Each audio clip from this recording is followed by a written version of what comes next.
Stop recording. Start broadcasting. Okay, it's on. How's it going? I signed in 10 times. You are so stressed out. We're not even started yet. I hate the software.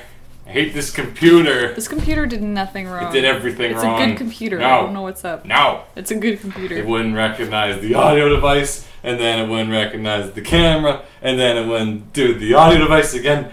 Do you need a tissue? Yes. You introduced the show. Your brow is I'm very... gonna sit here sweating. I'm gonna get you some tissues. Well, welcome to the episode. Contrary to popular belief, I actually was here right on time. But then the computer saw to it that it would not be. It's always the computer, or it's the yes, software it is. that was downloaded. Because every time this Google Chrome's like, oh, the Flash is out of date. So I'm like, okay, I'm going to download the Flash. I download the Flash. Oh, so you downloaded the Flash. And it's still out of date. Welcome to Shanahan Begins Live, everyone. I'm Katie Shanahan. This is my brother, Shanahan. I hate computers. And this is just an hour or so of hanging out and drawing and chatting. Regular day. Feel free to chime in on the chat. And, yes. Why don't we? Let's see what the chat has to say about this computer. Gosh, it's a good computer. It's gotten me through so much work stuff and fun stuff. And how come every time I open a new window it keeps saying, run Flash this time, maybe? I don't know. Maybe we should. No, the only reason you're frustrated is because we don't look at this until it's like 2 minutes to broadcast. Not gonna cry. I promise to win cry in front of you guys. Welcome to this Wednesday. Welcome. How you guys all doing? Fluxbox saying best shirt. Probably to Katie. Because it's got shark with no arms. Shark? Yeah, he's got no arms. I wanted one of those, but that was like the last one, and it was also lady size, so yeah. There you go. That's why I didn't get one. That happens. I'm not sure it's nice too, but I find like I've asked a couple people about these Scott Pilgrim shirts too, and a lot of them kind of like burn off, fade out of the top for some reason. I don't know why. It's not just mine, man. I've been around. Screen print? I don't think it's a screen print. It's the edge of the print, so it's... Maybe. I don't know.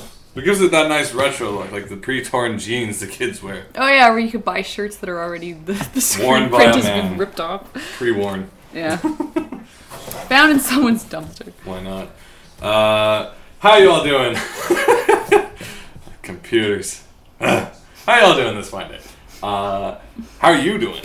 More importantly. I'm good. I have a deadline Friday for a big giant storyboard. No. So I've already pulled my 2 all-nighters in the middle of the week. Hey. See, what I'm trying to do is I'm trying to make things easier on my later self, so I'm taking on the brunt of everything now. Yes. So instead of me being up all night tonight and tomorrow, I was up all night Tuesday, Wednesday, so now I can just coast. That was from that comic, wasn't it? Where the guy was like handing his future self all the work. Yeah. And he's like, balance the weight, bro. Yeah, Steve, I think it's McCrane's comic. Essentially it was just about learning to be nice to your future self. Yes. So that you're not leaving everything to the last possible friggin' second. Speaking of which, this leads into my first story for the day. Okay. It's all about last minute. And is this work stuff or? Yeah, it is. We're not going to say any names though. So let's just say for the time being I work at Book. Book. Okay. You do work at Book. Yes. I'm interested. Didn't you say Book people watch this? Maybe. Show? Okay. So I only started recently at Book. And by recently I mean like a few months or something. Yeah, like I think 2 or 3 months. As soon as autumn started. And there's a thing they want to do where it's like, it's the introductory PowerPoint kind of thing, where it's like, what you all about? They didn't say that. That's basically what it is. Get on it! It's that kind of thing. So basically there's a meeting like every Tuesday, and like 4 select people, like it's Hunger Games or something, have to present themselves and like do a little thing like, where are you from? And what you like doing? And you could be on an airplane with your 2 favorite people, who'd they be? And they have to be celebrities. I'm like, okay. So originally, like, a whole whack, because there's a lot of new people at Book. So a whole whack of us had to, like, do these things and make these PowerPoints. And basically, like, no one was really doing it because we had crazy deadlines. There just was no time for it. So then these emails went out being like, do you guys need more time? And everyone's like, yes. More time. So mine got, like, delayed a month. So I've already been here for a while, so I'm just kind of like cozy in. But I still had to do this presentation. Like, hi, it's me. You all know me already, sort of, maybe. Oh, like you're welcome. This is who. I am. Yeah. It's just like to get to know you. That stuff's nerve-wracking because I remember when I was at the comic camp, we all had to do that, and I was just, I don't know, even when I get to know people, I'm still terrified of talking in front of people. Yeah. So I timed it out that I was like, here's my talk, and I will show images. And I powered through, it was like a 3-minute talk, and I powered through everything I had to say in the first 30 seconds to a minute, and then I'm just sitting there with my filling time images flashing on the screen at least. But it was good because some of the drawings were funny, so people would just start cracking up laughing. But it's like me just staring at an audience, just looking and then laughing and then silent. Yeah. It's great. So essentially my presentation was scheduled to be on this past Tuesday, actually, so October 2nd. So I had potentially I had like a month to prepare, but I got other stuff to do, and I'm not gonna work on a PowerPoint about myself. I can tell where this is going. Books to write, and even just at work itself, there's no time to do it. You have to do a PowerPoint? Yeah. You can't just talk. No, you need a PowerPoint. It was very specific. It was like 4 pages of, who are you? I'm like, okay. That's if you're not busy enough. Yeah. Like, well, that's the point. That's why I left it to the last minute. No, it would be like me having to do the storyboard, and then like, oh, your deadline's Friday. Also, we'd like you to storyboard a 1-minute film about why you're storyboarding for us. TV Dinner says, so Shaggy, what are you all about? Yeah. No, well, here's the thing. So I'm like, oh crap, it is the night before my presentation. I should probably do this now. Was this last night? No, this was Monday night. So I'm like, all right, let's do this. But I had other stuff to do too, because I was doing other writing things. And so essentially, I was working on this PowerPoint until 5 in the morning to get it done. Because I don't have any photos of like my childhood and stuff. So I'm like digging through Facebooks just to see whatever I have. Well, Mom always posts baby stuff on her birthdays. I'm not going to call her at 4 a.m. and be like, I need some photos. But she posts baby stuff on the wall. Well, I grabbed one of those. So like I was doing that. Like I was basically going through Facebook all night. It takes a lot longer than you think to find pictures that you want to like exemplify yourself with and what your hobbies and interests are. So I was like doing that all night. Tell me about it. And me and PowerPoints, man. This isn't the first time I did an all-nighter on a PowerPoint, but so I'm like, okay, it's 5 a.m. I'm tired. I gotta get this. I gotta go sleep. So I go sleep. I wake up at 11. I'm late. What time is your thing? Well, the meeting is actually usually like a 4 or something like that. So yeah, but work usually starts around 9ish kind of thing. So you're like, I'm late because I was working on my personal PowerPoint. That's the thing. But this is the point. So this is like my first time being late. I'm gonna put that out there because I'm, I haven't slept in once this year so far. I'm proud of myself. I usually within the first month of working somewhere, I'm sleeping in all the time. But don't tell your bosses. But I am proud of myself. I've been waking up at the peak hours of like 8 something. Good for you. Peak hours. But I'm like, oh frig, I'm late. So I'm just like, I wander in, go to my desk, and it's a big book's a big space. So I was like, who's ever going to notice? Kind of. Well, let me put this way. Let me just preface this. If I'm ever late for work and stuff, I always stay or skip lunches, skip lunches, and make up the time because it is my honor-bound system. I cannot do nothing for things or do things for nothing. One or the other. I don't like cheating the system. Let's put it that way. So I would stay late. So that's not here or there. I'm starting to feel this awkwardness creeping up over me. I'm picturing this person Steven, can I talk to you for a minute? Well, that's the thing. So I sit down and I get this email as soon as I sit down, being like, "Oh, hey, we just had a meeting this morning about the hours." This is the first day this email came out, being about the new regiments, how hours are 9 o'clock start, and I see you wandering in around 12. What's up with that? I'm like, the day they have the meeting about everyone should be at work on time is the only day I sleep in, and I'm like, this is the worst exemplification. That's when usually I was really sick this morning and just. No, my excuse was I was working on the PowerPoint. Yeah. But it's basically I was doing personal projects and then I was working on the photos for the presentation today and all that stuff. And at 4 o'clock I think, I don't know what's going on because my mind is still messed up. Yeah, you're exhausted because you had an all-nighter and you rushed to get into work. Yeah. Yeah, because if you wake up at 11, you're not getting to work till noon. So then the beauty part of the whole story is, so finally it's 4 o'clock. And I'm like, all right, I guess let's go this. Here's the thing: I've never been to any of the other meetings where other people had pitched, so I don't know what to expect, And so I get there, and I'm just me in my hoodie, sup. And then everyone for this meeting, and this is kind of the department heads kind of meeting, a bunch of other people show up, and so it's all these people with laptops are showing up, and I'm the only one without laptop, and everyone has. It's not even Apple, everyone has Bio. Fun looking laptops. It's all serious IBMs and stuff like that. All these laptops. I'm just in my hoodie, where's the what? Is this a serious meeting or is this chum meeting? What's going on here? They're expecting you to show numbers and do a Dragon's Den pitch. You're that's what it's feeling like. This room starts feeling like Dragon's Den, and I'm just I have a photo of Shaggy reads Twilight in this PowerPoint. How am I going to explain this to these guys?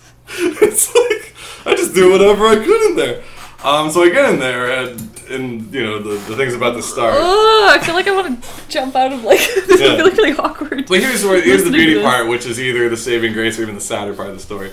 So I get there, and the meeting's about to start, and the guy heading the meeting looks around, and I don't even know where the information came from. He basically had the agenda, and he's like, all right, guys, this is going to be a quick meeting because no one is here to do their introductions, which is true because the other people I was supposed to do it weren't there. And I'm like looking around like, what? And then I'm like, and he's like, all right, so let's just blast through this kind of thing. And so I starts doing the meeting, and I was just like, am I going to be the guy who goes, wait one moment. I have to do my intro. My story needs to be told. This meeting will be extended. Thank you very much. Yeah. Like, am I going to do that? And I didn't. Because I was just like, I don't want to be that guy who's like, hey guys, I know you're expecting a quick meeting, but hey, this is what I'm about. Yeah, well, it's like they're getting ready to go do some project stuff, and you're like, one second. Whoa. What's the rush? Let's all listen to my film. So the reason I tell this whole story is in the long run, it's the amalgamation of all the things. The reason I was late was because I was up late, working on this thing. So it was for the company's spirits that I was doing, that I was up late and slept in because of it. And my company spirit thing didn't even happen anyway, even though I was ready. This is why I like not working in a house. And that's my day. That wasn't today, that was some other day. That's rough. Anyway, so the lesson to be had here is do your PowerPoints earlier, maybe, and don't stay up late. Spirit. Or, yeah, I don't know. That was a weird story. It was just kind of, it all worked out against me. Everything. Ugh, I hate those emails. Oh, that was weird. Wait, how often do you get those emails? They'll never. I hate the concept of those emails. No, but like I remember working at a studio before, and it was right before I ended up asking, like, the first job I ever quit, just because I wasn't really enjoying the work. And there was other stuff I wanted to do, and it was very much like I'd be up working on comics and stuff, and then I'd wake up and it would be 10, and I'd be like, what the hell? Like, setting my alarm, like, my body is just saying, I do not want to go to this job. I was like, why is this happening? I'm not saying why can't I mean, that only happened a couple times, but it was happening those couple times. I was just like, all right, like, I either have to stop working at night or give in some notice and be like, I probably can't do this job. But that's kind of the juggle, because, like, for me, it was kind of like, you said something that I agreed with, and then I forgot. Okay. What'd you say? You said... I said... Okay, it was about the waking up, because for some reason, because I used to do a lot of all-nighters, like, a lot, like, every night. And even when I wasn't doing all-nighters, my mental clock is so messed up that I can't sleep until 4 a.m., so I'm lying in bed wide awake. If I'm, like, trying to be responsible... I just saw a comic recently about this that you saw too, I think.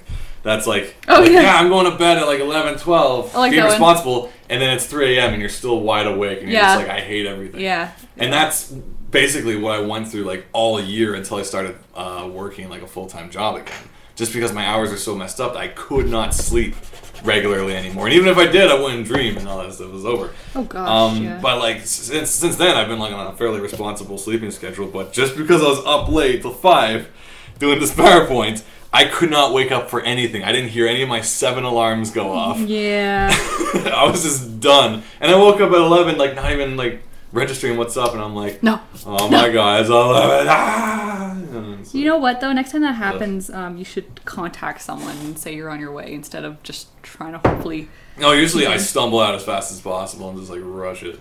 Yeah, or like on your phone, just like if there's somebody you can contact, be like, hey, I don't know what happened, like, I just... Oh, I do know what happened. Yeah, but HR doesn't need to know that. Yeah. But like the point, my overall point is, I know this stuff happens, like some people sleep in and stuff. It just happened to be on the day of this pre-meeting being like, everyone should be at work on time. And I'm like, hey! Am I the example of all days to sleep in? Ugh. Of course, TV dinners, I think the lesson is don't do your PowerPoint at all. Yeah. So, it's already done, though, so it's like available, so I don't have to rush anything anymore. And the thing was, I wasn't even too afraid to do the presentation. Like, I'm cool with talking in front of people, I think. Like, I'm alright with that. Like, it's more about, like, I didn't want to be like, hey, guys, sorry to stretch your short meeting dreams. Wait. I was totally berated for being late. Wow. You're all going to sit here and... But, that's my story. It's not a great story, it's just life. Someone tweeted us quickly before the show started, was it? Hanover? No, that's me. Hanover? Nope. Oh, okay. It's Lucy Bellwood says, "Oh, goody, stuff to watch while I ink feverishly into the night." Yay, Lucy. That's a hard struggle nowadays, though, because as I said, I'm a big all-nighter. Like, a lot of people are like, "Oh, you should wake up early and do your writing. That's when you're most creative." But actually, I'm better at writing at night because that's when the world is shut down, and I know I'm not missing any party time. I know, it's like, there's nothing I could possibly be doing right now. It's like, it's 4 a.m. on a Monday. No one's having fun. Yeah. I can now focus on my writing. Yeah, pretty much. Versus, like, I live in Party Town and New Comic Town. You do live in Party Town. And so it's kind of like, if I'm writing and I look out the window, I'm like, oh, a parade. So it's kind of like, how often are there parades? How can one focus with all these parades? So that's why I tend to write into the night. But having a full-time job, it's conflicting because I want to keep writing until like 2, 3 in the morning. But then I'm going to sleep through my alarm clock, and then I'm a fool. Yeah. Fidzio says, I find it more creative at night as well. Yeah, I don't know. And the worst is, speaking of being awake in bed, just like lying awake, my mind is so active. I'm coming up with more stuff. I'm like, I want to write this down, but I want to sleep. I should be sleeping. This is such a good idea. Problems. Because I'm just lying there, and it's like, I can't sleep, and I already said the word sleep, so I'm thinking of sleep, so there's no way I'm going to sleep now that I'm thinking about it. So I might as well like go through some story ideas. Oh, it's like when you try and think about how to breathe, and then suddenly it's like you're like in, and then really out now. Okay. I guess it is like that.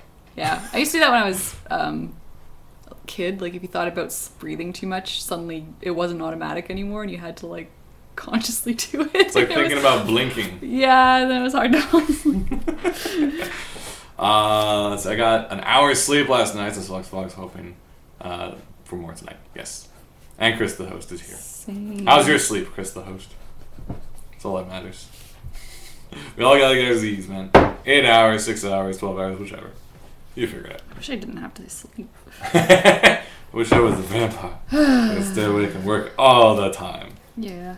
Do you think there's like, in the Twilight world, there's some really like productive vampires who are like just running companies all the time? I would think so. It's like if you don't have to sleep, it's like why do you have to go around stalking the streets at night or playing baseball all the time? What if it's like the most boring vampire and he's like humbug on Christmas and he just works forever? Ebenezer Scrooge is a vampire. Or something like that. Because it's like, why not? He's like, I don't need sleep. I have the edge over every company in the world. And then you think, too, that, like, you've been working for, you're maybe 200 years old. That's a lot of reading and a lot of trial and error. I mean, you should have something you're good at instead of... I would hope. Yeah, this vampire has no talent, no hobbies. Yeah. He's just alive still. He's just that would be really unfortunate to, like, a vampire, like, father who's got, like, a vampire kid, and the vampire father's made this empire, and the vampire kid's been, like, a couch potato for 300 years. He's like, I'm just gonna play Warcraft, because I don't have to sleep or pee or any of those human things. That's sad. And he's just constantly doing raids, and it's like, how is this possible? He's, like, the best at Warcraft. All the perks of being a vampire. There's something interesting there. That would be a cool story. So if you want to write your next top-selling vampire book, and you want to get the geek market, call it like, it's kind of like the Guild but with vampires. Mm-hmm. But there's no like romance. It's just they're playing Warcraft all the time. Vampire Dad can be proud of that. At least he's best at something, says Creative Force. That's true. He can think of that. He's like, son, at least you've conquered the land of Pandaria. If you're gonna be something, you might as well be the best at it. Have you watched that trailer yet? No, what? The Mists of Pandaria for Warcraft. No. If you've been on YouTube, you've probably seen the mini trailer. But actually, I watched the full extended one. It's actually really well done. Reminds me of Kung Fu Panda a bit, just because they're pandas. But hey, there you go. If you guys like your Warcraft. Personally, can't do it because I have a hard enough time living one life. I don't have time for another one. There's only so you just heard my sleep problems. When am I gonna run around in that place? Azra. Yeah, I don't know how people have time to play video games. Like, I barely have time to do anything other than storyboarding. Well, that's the thing, especially now. Actually, this can lead into the next topic. I'm trying to rework the writer lifestyle because 2011 was the first year that I finally said, "Guess what, guys? I'm a writer." I never said that before because I'm like, hey, writer. I think it was guys with pencils that were like, well, technically you're a writer. And then you're like, I am a writer. He's right. Yeah, maybe it was that, because maybe it's like, well, as Dad explains, Luke would not be a proper Jedi until a master had called him a Jedi. Yes. And then when he goes, He's not I'm a Jedi like my father, and then Palpatine goes, so be it. Jedi. Yeah. And he's like, yes! Confirmation. Ah! Oh God! It burns so good! Yeah. You know, like that kind of thing. So I think I needed to be called a writer, and the guys with pencils did such a thing, and so I like. You guys gave him an identity. Yeah, I took that on. But unfortunately, I haven't been using it as well as I should be, because like we did a couple books and I've done some scripts and stuff, but it's just like I feel like I haven't lived the true writer lifestyle where they're like, basically the other 9 to 5, when it's like Saturday morning, time to go to the shed, and it's just like the writer lifestyle is more like, well, as far as I understand, if you're trying to work a job and do it, it's like 4:45 till 8:45, and then you go to work, and then you come back, and then 6 till. Wait, so you wake up at 4 to write? I can't do that. You write in the morning. Possible. That's why I write at night. I don't know how all these people are so creative first thing in the morning. It doesn't work. In the morning, if you force yourself to get up, like, I know it's hard, but for a while there, I was doing it when I was doing 2 storyboards. I was able to get up early and work on one of them, and then go to work and do the other one, and it wasn't too bad. Yeah. I still crashed, but. Well, like the thing is, for this lifestyle, now that I'm like full time, and I want to write, basically something's got to give. So that was kind of video games was what went. Mm-hmm. Like I haven't played like a co-op or whatever game in a while. Like Borderlands came out, and that's the big 4 players, the whole campaign, and I'm all about that. I haven't touched it. I haven't bought it. I haven't looked at it. I haven't watched any reviews. There's nothing. I'm just like, I cannot get involved. Because I got to focus on writing. Like everyone was doing Mass Effect 3 multiplayer, and that's like right up my alley. I love like co-op, anything. It's my favorite kind of gameplay. Like I prefer co-op over single player any day. But I'm like, I just do not have the time to do this, because working as well as writing, like something's got to give cutting. And on top of that, you have food and sleep, and cleaning the house and stuff like that, and relationships. And like once in a while seeing your friends and stuff. It's just like. You gotta choose sometimes, and so it's heavy. But like that, this is all part of the new plan, because there's a bunch of series I've been writing like for way too many years since I was in grade school. It's all like immature and stupid now. No, I know. A lot of it's been revised, but I've kind of rounded it down to the core 3 or 4. That's too many, but core 3 or 4 I want to be working on right now, and I'm like putting a lot more time into it. It feels good, because I'm like, all right, I'm getting somewhere. Maybe I can plot out a whole, arc and start getting all together and see what happens there. But nice. I don't know, man. It's tricky. You gotta choose things. So that's why, That's why some people just do it in off hours. Like, it's like, and this is something I have to get better at, but it's like, I think for some people, it's you're exhausted after a day of work, so you know that the best time for you to do your own work is first thing in the morning. Like I was listening to an interview with the guy, Mark Siegel, I think, he runs, or he's one of the top editors at First Second, and he also has a webcomic called Sailor Twain, which is like a, if you've seen it, it's a webcomic. It's got this really beautiful charcoal art style to it. But he was talking about his day, and it's like he'll get up, work in his own studio from like 5 a.m. till 8 something or so, and then like head into Manhattan to work at the studio all day. Wow. Yeah, but it's like when you love what you. Yeah, I know it's hard though, but it's like something has to give, and it's like. I do the inverse, I think. Thing is, if I'm working late, like I don't want to be going to bed at 2 and then I wake up and it's 11 and I'm late for work. Yeah. Like I want to be refreshed, and I do hear like it's. You get into the pattern where it's like, oh, I'm most creative at night, and I have been like that before, but I honestly think it's. In the morning, you can be at your most creative, because it's just like you're up, things are like going. And when you go to sleep, to wake up at 4 to write. You'd be in bed by like 10, 11. Like that's ridiculous, because like I'm getting home at like 7, or you can 8 do little as super it naps. is. You can do little super naps. That means just like 3-hour bursts of sleep throughout the day, because that means I need a couch. Da Vinci did. Well, I think. Well, here's the thing. I think we should all, if we all live that super nap lifestyle, like the siesta. Like I think it's a great idea. The thing is the siesta lifestyle, because I was telling someone how I wish we had siesta lifestyle, and they're like, yeah, but like people who live in those cultures, you're working till like 9 o'clock or something at night anyway, because it's like you lose a couple hours. You can't just be like, all right, body, I'm going to sleep for 45 minutes and wake up refreshed. It's like, sometimes it doesn't really work. I think the 4-day work week then is the next best thing. I wish. Because if you can get a day off, even let's just say it was a mill. If you did like 2 days, then a Wednesday was your day off, then another 2 days, then a weekend, that'd be huge. If everyone accepted that Wednesday is like no one do nothing day, or like do what you got to do, but it's like, no one's expecting you to do some work, so that'd be kind of nice. I like that policy. It'd be kind of weird because it's like, as long as your company doesn't deal with any other company in the world, and no one expects like things to happen on Wednesdays, that would work. But see, that's the good thing about what I love about being freelance, and what I also, but the brutal part of freelancing too is that you have to get your deadline done no matter what, so you will be pulling all-nighters. But say this Wednesday just isn't working, you can be like, this Wednesday is now my Saturday, and I'm going to just enjoy myself and wander around the city and have a good time.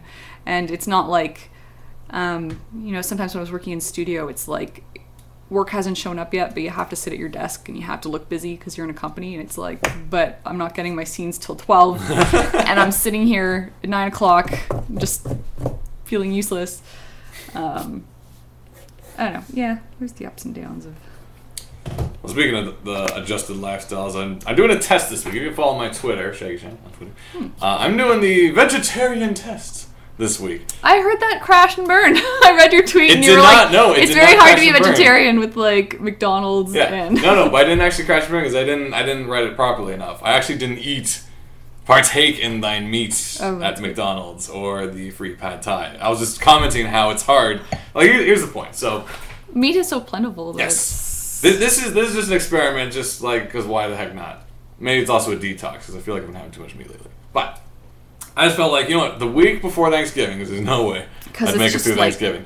But the week before, let's try not to eat meat at all if we can. Let's just avoid this. Let's see what this vegetarian lifestyle is that everyone's all up to, running around and eating leaves and stuff like that. So I was curious to try it, just see what's up. And it's interesting. The very first day I started, it was already a challenge because like the free food that shows up at the kitchen for work was like, hey, everyone, pad thai. I'm like, yes, and it's like full of chicken. I'm like, already obstacles. And then so, and then that night Dan's like, let's go to McDonald's. I'm like, I'll have an ice cream and fries. That's vegetarian, I hope. Ice cream is Swolt's milk. Yeah, but this ain't you're not vegan. Going vegan. Heck no. Chicken's not vegan. That's insane.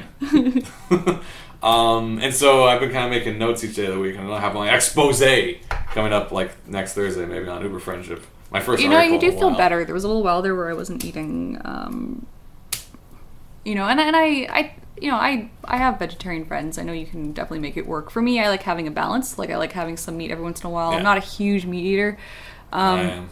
The fridge doesn't really have much of it. We mostly only have bacon. It has so many animals in it.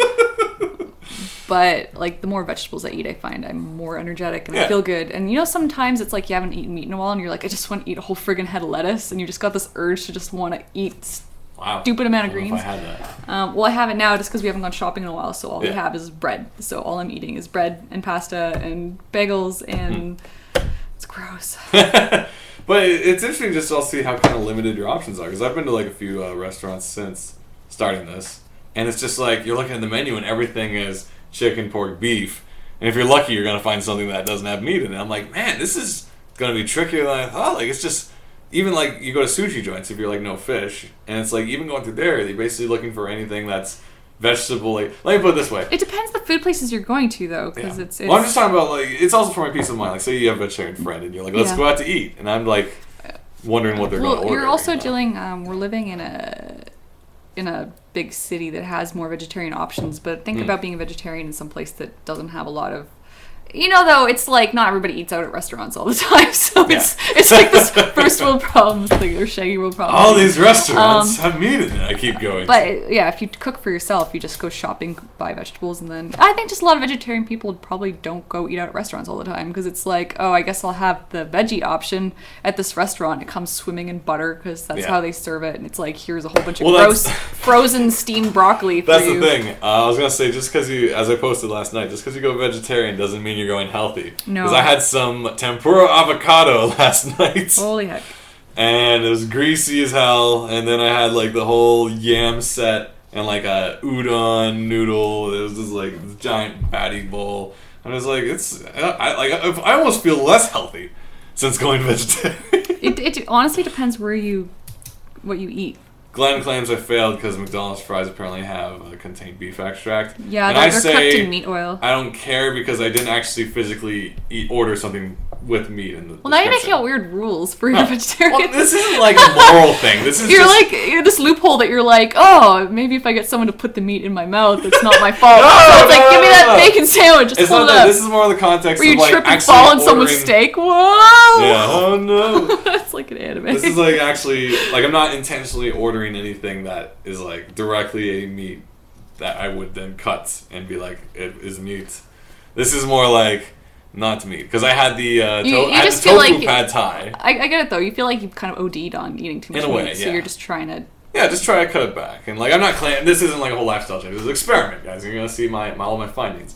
But the interesting thing is like the differences between the replacements. Like I had the tofu pad thai, and I'm like, no, it wasn't a pad thai. It was coconut curry with tofu in it. I'm like, it still tastes like coconut curry. Good to go. Yeah, a lot of times it's the sauces that make it taste like stuff. Alternatively, I had a non-meat pepperoni pizza for lunch today. Oh, pizza's kind of. And it was like I knew something was wrong right away. It's like the vegan burgers and stuff. Sometimes I haven't done that yet. That's the thing. This is what I'm curious about. And like, and I know a guy who's also like, oh man, if you get like vegetarian shepherd's pie, it's really good. I'm like, okay, that's curious. So these are all things I'm going to try out this week. So maybe I'll go to the blue menu. The thing too, a lot of vegetarian vegan restaurants are really expensive. That's the worst part. It's pricey because fresh and freshies. And a lot of times really it's when you are a vegetarian place, you're not just I'm hoping you're not just going to the store and grabbing veggies. It's like your whole thing is our organic, vegan, blah blah blah. So it's like technically these vegetables are fresh, local, and maybe a little bit more expensive than something you just grab. So it is expensive because I have gone to Fresh a couple times and it's like, and it's like, man, $20 each time for lunch. Yeah.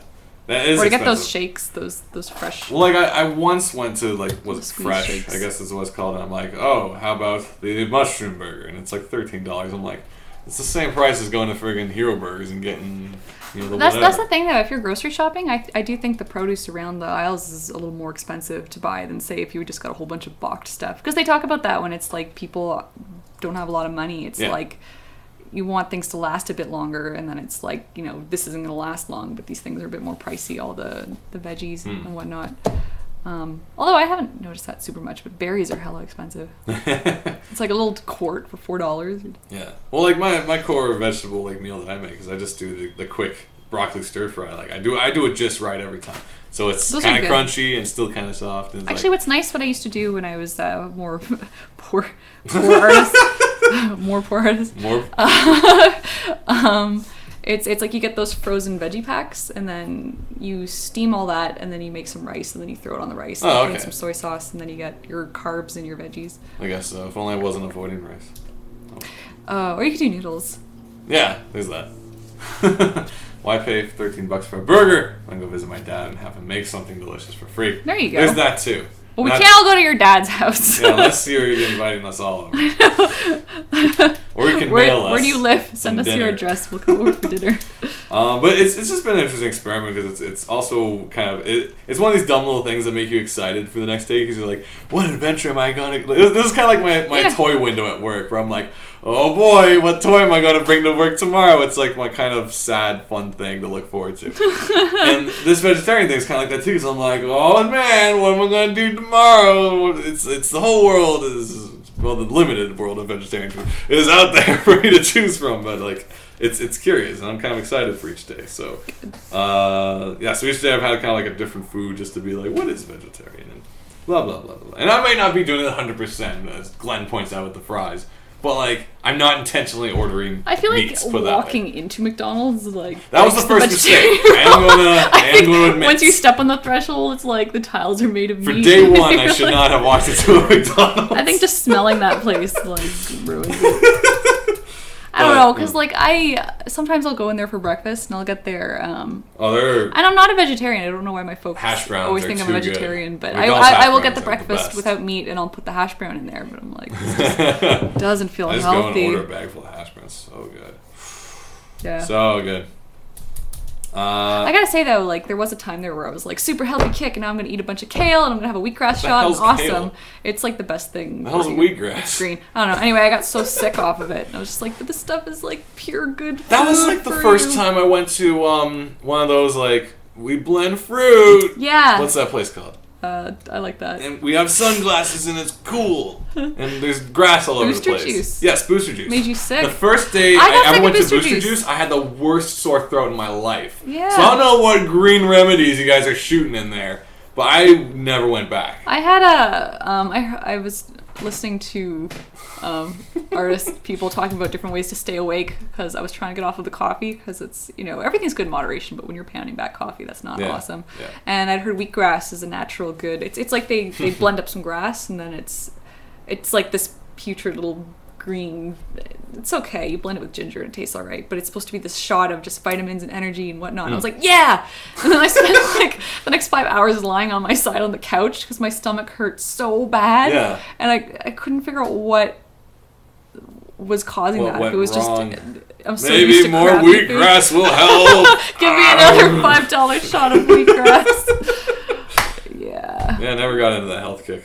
Because Yeah. it always hurts so damn much. But that was weird when that happened with kale because I was just like, man, this is supposed to be good for you. But kale's supposed to be like the healthiest green. Oh, it sounds like fish. Kale. It does like scale. I caught a kale. Yeah, it's you'll see it in the grocery stores. No, it's I just won't. bushy. I'm not looking Where on you near go? any of that stuff. It's beside the lettuce. I don't understand. Wheatgrass, says Proto Wilson. I can't digest. So it seems pointless. Yeah, see, I know they have those algae shots too now. Where What? It's like like a drink. sea algae Then or they're like, something. Yeah. put it in. Well, that's the B12 shots people get sometimes. I hate needles, so I don't want to do it. Yeah. But our friend Kristen works at the Toronto International Film Festival, and they get complimentary B12 shots. Hells yeah. Because that's the stuff that I These guess shots keeps for you from all. getting sick. So it's just Oh, that's energy, like the cold effects. I guess. That's like, I'm a teacher, and all my students are gross. Children are disgusting. So I have cold effects. So I don't have to take a day of leave and... I don't know. I haven't had a sick day in 25 years. It says the vitamins clean your tummy and color it in junk. I wonder if that's what it was, though. The pain of cleaning, it's like... I wonder. Because it's like when people do cleanses, they usually feel horrible during it. But then after, you're great. Yeah.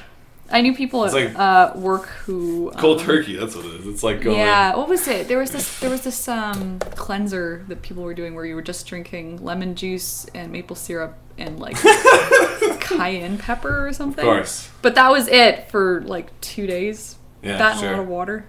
Alright. And it's apparently feel terrible and you're exhausted, but afterwards it's cool. Oh, Fluxbox broke it down for me. We run on ramen. That's one of the hardest things to put together in one compact name. We run on ramen. Oh, we just wrote a giant thing. Yes, I explained it. Ramen's good. Yeah. Wait, what did you say? No, it wasn't detox. What were we talking about? Cleansing? Cleansing detox. Yes. I just, for me, it's just moderation. Have a little bit of meat, a little bit of greens, a little bit of grains. Well, that's the thing. Like, if you're not feeling good, you need to kind of fix up your balance. We have a culture that celebrates, not just eats, but celebrates meat. And when the portions are supposed to be like, here's your lettuce, here's the meat, and here's your grain. But we've, in this culture, changed it to, here's the meat, here's the grain, and here's a little garnish.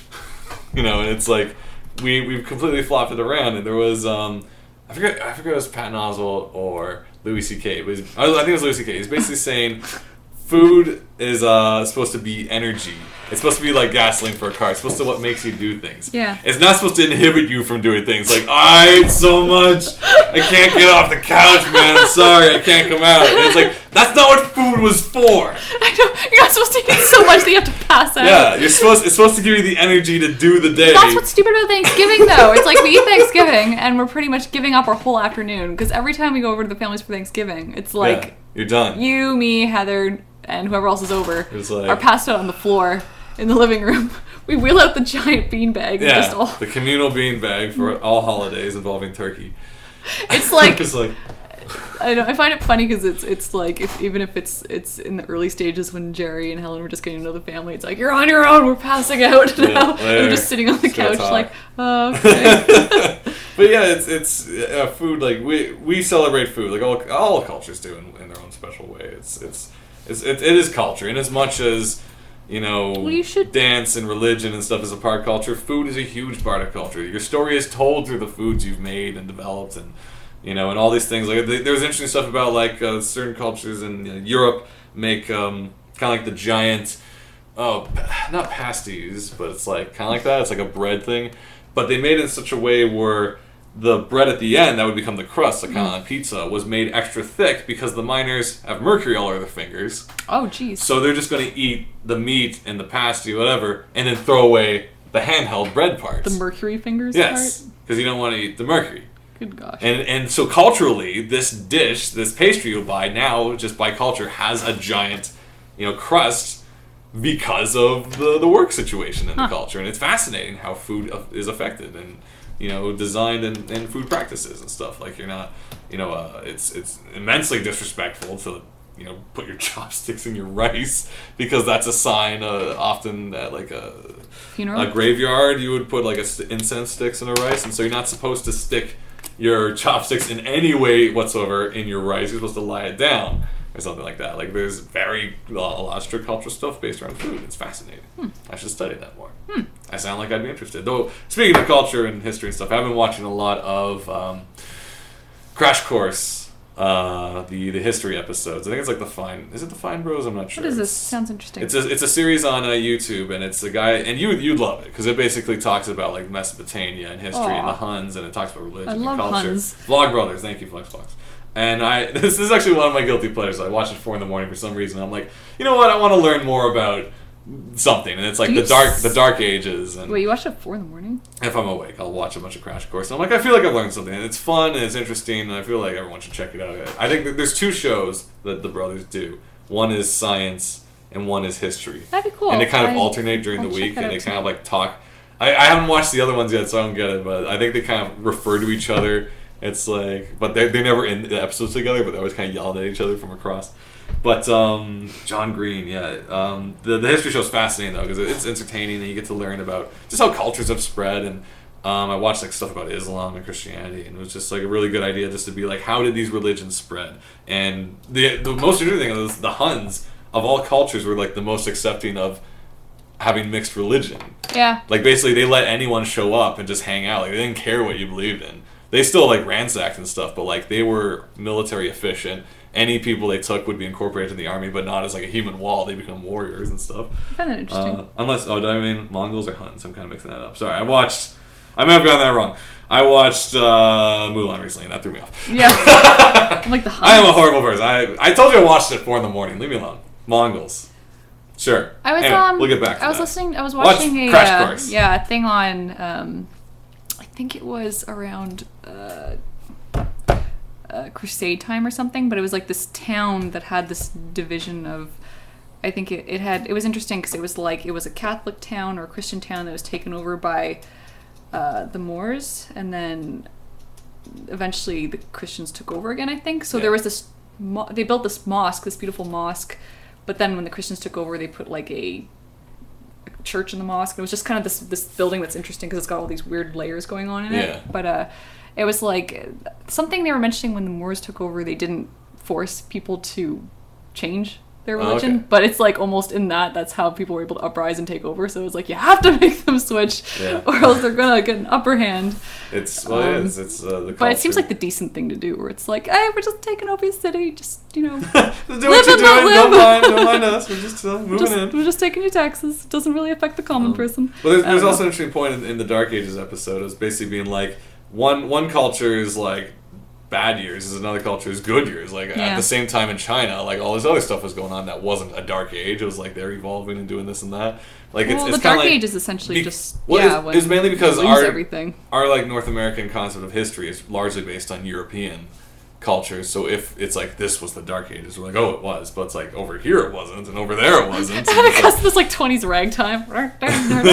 Meanwhile, in Japan. It's like, yeah, they invented the steam engine and steampunk at the same time. That was awesome. But yeah, so learn your history better than I do. Sure, I like history. Watch Crash Course.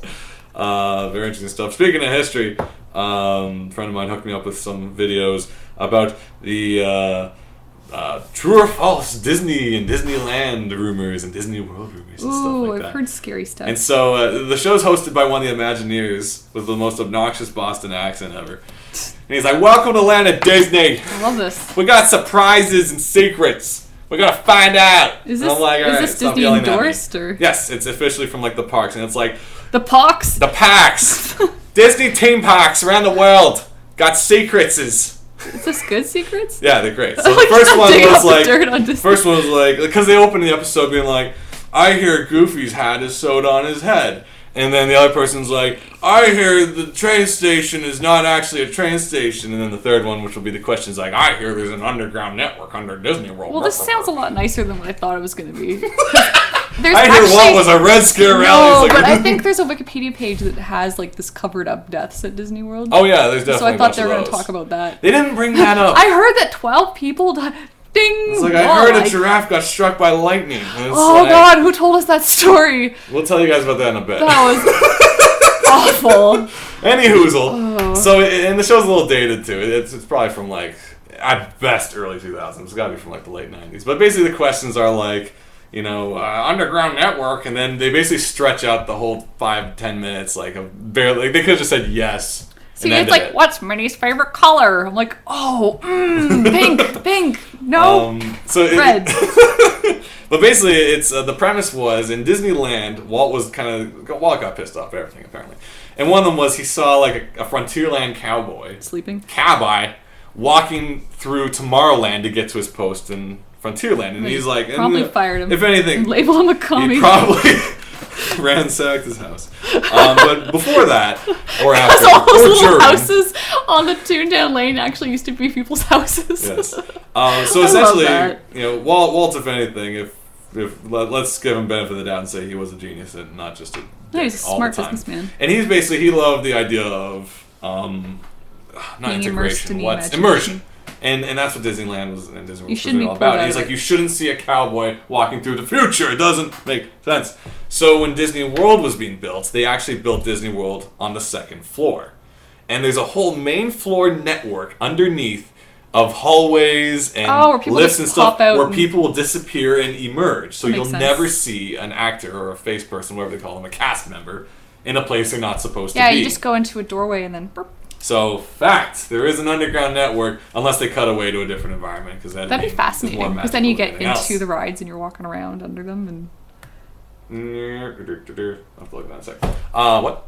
What? No, that's just cool. Because it's like you're walking under rides and... Yeah. Well, basically the whole network's there, and also all the robots for all the creepy shows and stuff are all ran under there, too. Like, all the networks. And, you know, like, whenever a company does its own behind the scenes, you always gotta, like... a little on the edge of caution, because like McDonald's has this campaign right now where it's like, we're finally answering all your stupid questions, and people are like, what's in the Big Mac sauce? And I'm like, well, let us tell you. And I'm like, I'm pretty 100% sure 100% pure beef. I'm pretty sure there's a couple cover-ups every now and then, but they do have some interesting episodes where they're like, oh, when we do photo shoots for the burgers, we actually use a syringe to inject ketchup, and you're like, that's kind of neat. They don't inject the beef and plump it up. And the other one was like, I heard there's a basketball net in the Matterhorn mountain ride. And then they like waste 20 minutes before they finally say if it's true. Who's actually heard this? Yeah, that's the thing. I think it's a load of hooey, all these fake people, all these nice, diverse families who are just like, I heard that Disney... I don't know why they all sound like that. But that Disney will have us up. Why is it that we're so dark then? We're like, how many people died? How many deaths were there? That's what we want to know. It's like, scary. Officially none. But let me tell you, here at Disney Imagineering, we cover it up like it's nothing. So... I'm curious though, because it's like you want to be immersed, but remember those that one time we were on that I don't remember if... Don't say it. You're going to get people fired. No, it wasn't people. People were fine, but there was when we okay. were there with Heather, there were those teenagers being all rambunctious in front of us. Those rambunctious youths? And, like, trying, with their arms out, trying to, like, touch the walls. So let's give you the backstory. Okay. If you know the ride at Disney, that's like a wicked-ass train ride. It looks like it's smaller, but it's actually a lot longer of a ride than this, because it's all really nicely self-contained. It's in it's pretty exciting, because it's like a train ride through canyons. They have little model homes, so you feel like you're... and over this and and it's got some... It's quick. It's really fun. It's kind of like a tiny roller coaster. But when we were there with Heather, our enjoyment got a little, distracted because we were in the second seat, and the first seat was these youths. It was two teenage boys. No, and it wasn't even teenage the second. It was the girl, first and the second, and the girl was in front, and the two guys or one of them were in the back. Yeah. And I don't know if this is like the beginnings of an abusive relationship or something. No, I think they were just all being dumb. Like, that's she looked like she was having fun. They're like basically during the ride, like ruffling her freaking head. Stop it! No, not during the Matterhorn. Like, yeah, it's like I don't know if it was her really boyfriend, kind of his awkward. idiot buddy, and like or these what. asshats are like reaching out of the ride, trying to grab things onto and the hit scenery, things. which would ideally tear their arm off. If you were able to grab something, it would probably. I know. Right away, we stop smiling and we're just like we basically getting ready to cover Heather because we're like, in case there's blood. Yeah, because I'm like, all right, Heather, there's a good chance that a head might hit you in the face and it won't be attached to a body. I just want you to know it's not your fault. This is still the happiest place on earth. Just want you to remember that. Just keep smiling. Because I was like, I don't want to be like the adult in the room, but I was just like, she's going to tear his goddamn arm off. Though, because the guys would push her back down the stairs a bit. And she'd be like, "Hey," and then almost bump into me, and I'm like, "You don't have to deal with these idiots." Like, I'm like, this and way out. They have that annoying laugh, and I don't know. They seem to be buddies, but they just seem to be in that weird teasy kind of like, like puppies where they're big and they're just crashing into things. They don't know how big they are. So it's like, I don't think they were being mean to each other. I just think they were stupid. All I know is very But then I was just like, where the park members just come swoop in and like with the chloroform. Yeah, I want them to get like bags. There's no rambunctious stuff happens at Disney. Everybody's on their best behavior. Yeah. So if someone's causing trouble, it's like, just like, they're ruining my trip. Well, that happened during the exit through, or supposedly during the exit through the gift shop. There's the scene where they are videotaping, like he set up the Guantanamo Bay at the exact ride where that happened. What's on that ride? Where was security on that one then? It was that exact too. ride. And they set up like this inflatable Guantanamo Bay prisoner with like a bag on his head in the park. Like Banksy supposedly jumped over the fence. Yeah. I keep saying supposedly because there's question whether that whole doc was just an art. Faked. Like, not faked, but like the art was the fakeness of the doc. Or whether that guy is actually a real graffiti artist. Yeah. So that happened. But why did we bring up those rambunctious youth? Why did we bring up? Oh, just because it's like Disney's awesome and they need to jump in and make sure things are running smoothly all the time. So I just wondered how they handle disruptive people. Well, I know, like, I think, are they tracking you? Like, if you have cuss mouth, are you like on the yellow list? And then if you're like spitting, you're on the orange list? Yeah, because I wonder. Because it's like, some kids might just live nearby and they have like, I'm like, it's always the kids of this generation. But like, if there's a bunch of you and your parents just gave you like a pass to go all the time, you're going in causing trouble, like, does the happy security come out to escort you because they don't want it to look bad? Mickey's like, chloroforms. Yeah, because that's what I'm thinking. Rubbing your head and takes you away. It goes into those underground where they just get you out of the park. There is, the tube system. Supposedly, I don't know if this part's true, but supposedly all the garbage cans are also connected. Wake up tied to like one of those oversized chairs, and it's like the mascots just start punching you with their. Mickey puts on his like class ring, and you're like, oh shit. It's just like in 21. He puts down the picture of Walt. And it's like, stuck in the middle with you. It's like, why not? I can see that. Oh gosh. Yeah, but because like people are also like fight mascots. For some reason, mascots bring such anger in youth. This is cool. I kind of want to talk about this because you weren't in the car at the time. Dad was driving me and Jerry back home before we went to take the car to Cleveland, and he was talking about his time being a mascot in Ontario Place. Oh yeah, that was actually a lot of fun, and I think there's a lot of stuff in there like that I don't know. There's a lot of stuff that would make really funny stories. Essentially, it was like I'm paraphrasing because Dad was like the young guy who was interested in Jim Henson and being creative and making things. So when he found out about a job as a mascot, he was like, "Cool, yeah, I'd love to do this." And he also, I think, redesigned a lot of the costumes himself. He fixed like the moose ears. Because they used to be really freaky looking. Like, he said this lady He's like, picture like the lady who redesigned that Jesus painting. Oh yeah, that meme. Someone like her just created these weird, creepy animals. Awful animals. And those were turned into these creepy mascots. So it'd be like moose with like wall-eyed, dead eyes and like teeth coming like weird, and then like creepy looking crows. And the mascots were just these teenage kids that would just kind of disappear in the park, and you'd be like, where are the mascots? I guess they're doing something. They just ran off. But it's like things. they just be weird, where it's like my dad's favorite thing was there's this thing was like a hall of mirrors with strobe lights, and my dad was the moose, and he'd just stand in the middle of this hall of mirrors, and people would come up, and then he'd just like and then like you'd run off because you knew the whole pattern, so people couldn't chase you down. So kids would be trying to chase them, like kids and would, he'd like, know run exactly into the how to. mirrors, like, well, yeah, because it's like he was telling these stories about how they'd hassle the kids, because he's like, you go there and these kids start surrounding you because they want to start punching the mascot, and you're like, okay, I know these kids are here somewhere, and it's like they'd use their beaks as like the things to like you've got this big fiber headpiece, so that's the thing you'd be like bonking the kids on the head with, where they'd be like, ow, and then you're just like do where the parents like, what happened, just like the mascot, and then the kid punches, and you just like whoosh, smack the kid, and then it was like, it's awful, because I'm just like, but it's like these are just these teenagers that weren't going to take crap, so it's like,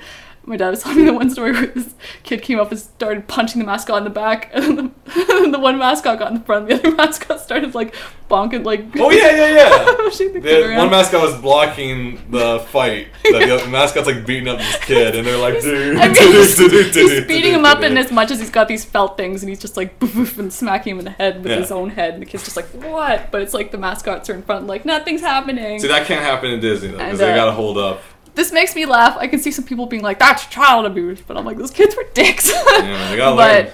Don't mess with mascots. Essentially, I like the story though, because it's like my dad wasn't one of those mean ones. He was someone who was earnest and doing a good job. So it's like if you're gonna tell the story, he's someone who's like, I want to be a mascot. This will be awesome. And the other guys are such like lazy, jerky, Cromartie High School. Trouble stirring. Like these thugs who are also mascots. Yeah, but part of it was like going up to even get the job. It's the people who were like, why do you even want to take this job? Like, you're going to be kicked by kids. You know, people are going to try and throw things at you. And it's like, all right, let's just take it on. We'll see. But it's like that moment where it's like the group of kids comes in. I'm saying kids. It's like, I'm not saying like little 5-year-olds. Like, when I say kids, you know what I'm talking about. You're not like, drop-kicking 5-year-olds. They're not drop-kicking cute little nice 5-year-olds. But it's like just you're surrounded by these kids that are like coming to the island to take down the mascots, and it's like, okay, I know someone's going to attack, because your blind spot is your back, so it's like, don't let your back stay open to the kids. But yeah, that stuff wouldn't happen at Disney. No. I don't think. But most mascots have a handler too. Usually, around. And there's like regulations. They can't really be out for more than 15 minutes. Yeah. So they got, because it gets warm out there, you gotta swat all the time. Mm-hmm. Those Ontario places sound like they just all vanished, and it was like, well, they're not here, so I guess they're working. But it's like, I can't even find the mascots. Yeah. What's going on? There's a blinking light on the mailbox. Weird. Oh, that's interesting. Yeah. I like this Disney talk though. I'd like to go back there. Oh, we have plans. Right? Whoop whoop. What was the other secret? I was like, did Walt Disney actually live in an apartment in Disneyland? Probably. He lived in the castle, maybe. No, he didn't. Oh! In fact, he lived above the firehouse. Of course. Fact. There was going to be a suite in the castle, but plans got scrapped. Mm. And then to celebrate the magic year of magic, they put one in. Yeah, that's right. So there you go. You could stay there. Yeah, you could. There you go. I don't know if it's Cinderella's or Sleeping Beauty's or whoever's castle. Depends where you are. Someone's castle. Is it a different castle every Disney? Yeah. Like, is it like Ariel's castle at Disney Sea or something? Yeah. That's cool. That's complicated. They have to make that thing. Why is it Disney Sea? Is it C as in the letter? Or I have S-E-A? no idea. It might be like the sea. Because that's Tokyo, right? No, Tokyo Disney is different, I think. Hmm. I think they have 2. There's a bunch of Disney parks. We gotta track these down. Yeah. Is that kind of like weird? You like, give them all our money. If you go to Japan and then you're like, let's go to Disney, and you're like, this looks just like Disneyland in California. It's like, that's interesting. Or is it like diverse enough, like they have all the other properties that they don't really release in North America? Like they had a lot more like Oswald the Rabbit stuff going on in Japan first, I think, because they love rabbits. Oswald's cute. I guess, yeah. They're kind of like slowly incorporating him back into Disney canon through those weird games. Mm-hmm. I don't know anything about the guy. Never met him. He's just a... He's basically Mickey with rabbit ears, essentially. That's as good as it gets. Yeah. What else we got going on? What you been drawing? I kind of just wonked it, but it's Inktober. What is that? I don't know, I just heard of it. It's like a challenge to draw and ink something once a day, every day for the month of October. What? And just because it's been a month without drawing much for myself and only doing storyboard work, I just wanted to take this on. Just to try and get something drawn every day. Okay. That's cool. Just to keep myself fresh. Yeah. I'm looking for my list. Actually gone through quite a few of them already. Oh yeah, speaking of Disney, that paper man is on its way. Yeah, I'm looking forward to that. You sound very curmudgeon-y about it, just because there's been a lot of behind the scenes stuff. I think there's too many behind the scenes. It's just a lot of like, it's coming. You're like, can I just watch it? Yeah, I'm like, dude, it's a short before like I like talk about the behind the scenes after it's done. Like I know you want to promote it and stuff. Like not you particularly. I mean, yeah, geez, sorry. But it's just like the first behind the scenes I saw was just, it wasn't even like any visuals. It was just the guy talking about how great the idea was and stuff. I'm just like, okay. And you know, like maybe you know what? I think the only reason this is happening is because we are living in a more technological age where we are being given a chance to look at stuff as it's being built. Yeah, so whereas before you wouldn't even know it was coming until it was animated. Now it's like, oh, we're storyboarding it now, we're rendering it now. Check this out. You're just too much information. It's a developer blog. Like I guess I don't really follow any developer blogs. Is my thing. Yeah. Because I kind of like more. Not that I don't want to see anything until it's done, but maybe a bit. So I think that's what you're feeling, where it's like, all right, I'm interested. Well, because what happens, I'm not gonna like discredit the duration, but if it's a short and like all the behind the scenes are now hours longer than the short itself, I'm kind of like a bit much, maybe. I don't know. Like maybe it's just me. I don't know. I mean, it must be this really new technology that hasn't been. I don't know, honestly. It's coming out November something with Wreck-It Ralph, so it's gonna top that off. So you guys can check it out. I think too. It's certain friends of ours are super excited about it. So yes. you're seeing a lot of things posted on Facebook, and that's why you're like, why am I seeing so much of this? Whereas before you might not be seeking it out, and then you wouldn't feel like it's you're seeing it all the time. I don't know. I'm pretty excited for it. It looks really cute. The style of it. Yeah. It's cute. Oh, I like animation. I'm into that. I'm looking forward to seeing it. I'm intrigued. I haven't really seen any of the blog stuff though. I'm mostly just working. No time for anything. Well, that's the thing. Like, I could have also been watching the Hobbit developer stuff when I started. Yeah, like I watched maybe 2 of those. Yeah. And it's not. I didn't stop because I wasn't enjoying it. I just don't. There's so many things I could be watching. I don't have time to go through them all. I'm like, I'll just see the movie. That's true too, because I was kind of like, you know what, I want to kind of be surprised. I guess that too. I like being surprised. I'd like to watch it afterwards, you know. Like I would hope that they'd have those on the DVD, because there'd be some point where I could just watch the making of blog diaries later on. If they cut it all together, like just a series. Yeah, I'd be fine with that. I don't want to be too hyped up beforehand. Like I want to just go in and enjoy it instead of. But I mean, I know it's the build up that gets you excited, but. I can see that. Like remember. It's smart. It's a good PR thing. Oh yeah, definitely. It's like it's people not like just commercials. It's the you feel involved. Yeah. Because you can also probably like chat with the creators at the same time. Be like, hey, what's Bilbo's sword made of? And get your questions answered abruptly. I was gonna say mithril, and then I'm just like. Well, I meant like physically, like the real Foam. one. It's free publicity for them, I guess. Says Pro Wilson. Mm-hmm. Gets people talking. Mm-hmm. Speaking of talking. What's up? I don't know why I want to bring this up. So every now and then I talk about the one and only anime I'm watching right now, and I'm watching it on and off. Sword Art Online. If you haven't seen it yet, the premise is it's like an MMORPG, but everyone's stuck in it.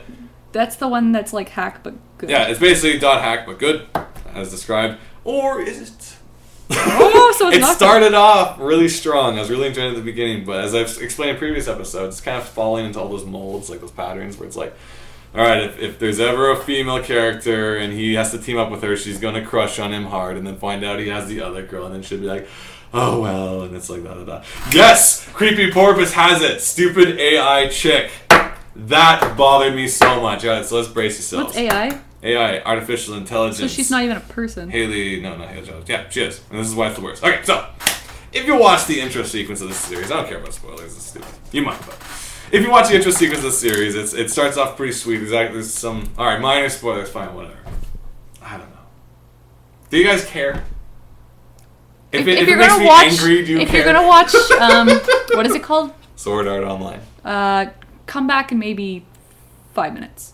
Alright, at 5 minutes. I'll give you 5 seconds before we start ranting. Let me set the clock. Okay, we're gonna rant about... he needs this outlet right now, so yeah, I need just something to tear into. Something to...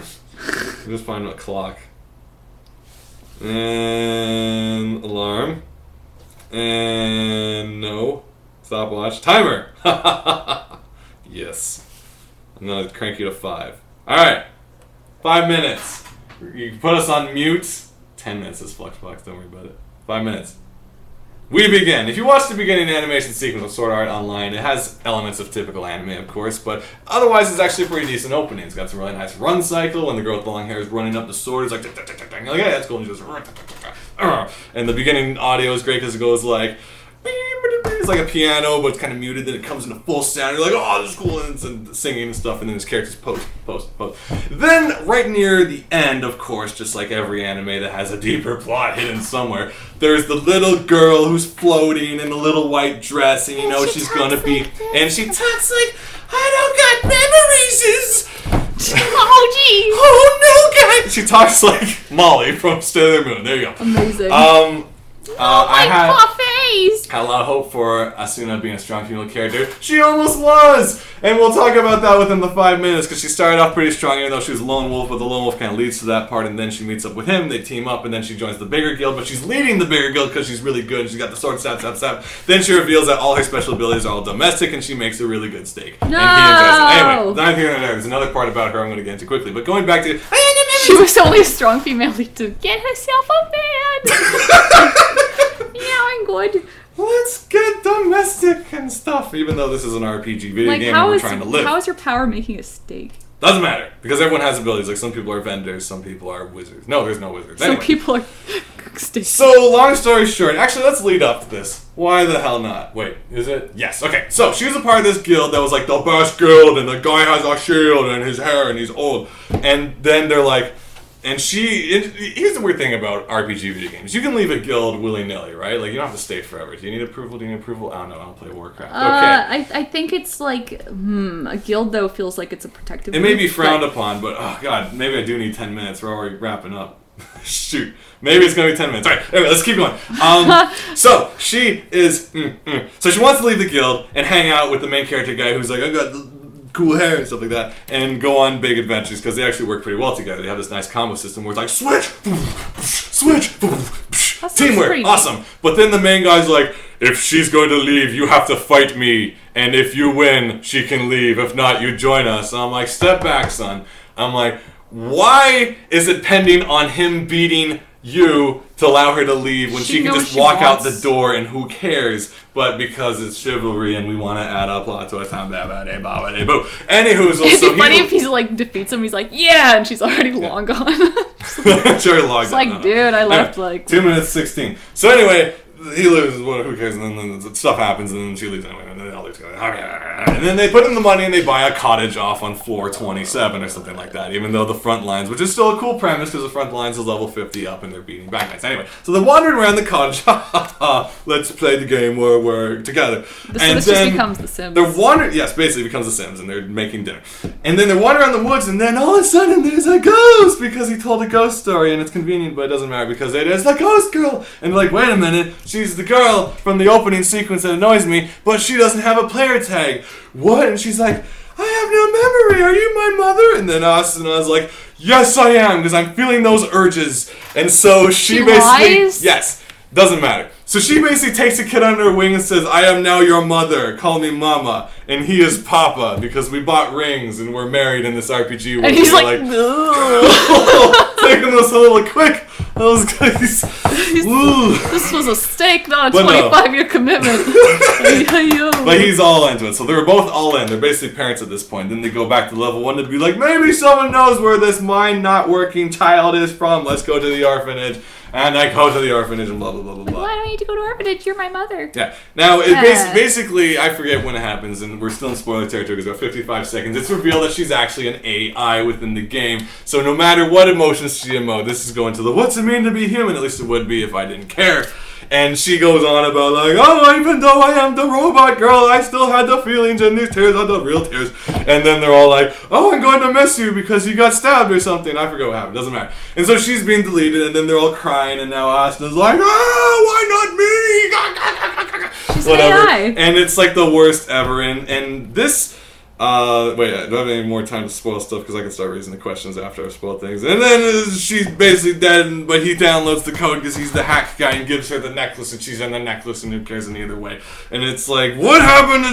Everything was in, and then so 9, 8, 7, 6, 5, 4, 3, 2, bing! Welcome back, guys. So if you're joining us. I am so stressed out right now, and I don't even know what this show is. So what this question raised for me, though, is all this... It's like someone starts watching and it's the nice intro music, then it just hard cuts to you like... Like, are you even saying words? So my question is this just the show, or am I now jaded from petty emotion in anime? Where everyone was full of tears and like, I will miss you. You're talking about like, the no, but you're talking about in terms of forced emotional scenarios no, and a plot. But it's the reason this happens is because it's you care for a character that is not a. I didn't care for the character at all. But you I gained. I can say though it's you're caring for a character that's not a human kind of like. No, not even that. I can like robots.